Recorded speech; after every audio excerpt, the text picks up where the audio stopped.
المغرب دا الارض، حنا دينا الشعارات، قال احترام حريه تقرير المصير للشعوب. قاعدين يعني كما قلت لك واحد اختار استعملت الصوره لا بروا اي لومبر، المروك دا لا بروا الفريسه وحنا دينا الهضره.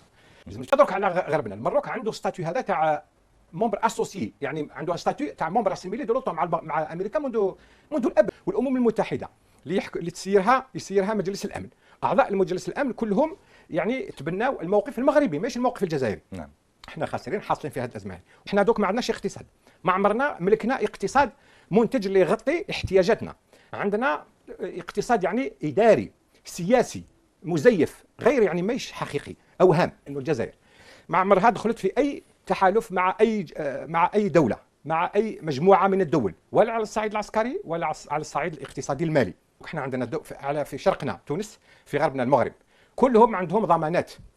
احنا الجزائر عندنا واحد المقوله من بكري يفتخروا بها الحكام تاعنا، وهي عباره في الحقيقه جاهله، تحمل اكثر من الجهل، اكثر من الوضوح، من الرؤيه المستشرفه. يقول لك السياسه الجزائريه تعكس السياسه الخارجيه، تعكس السياسه الداخليه.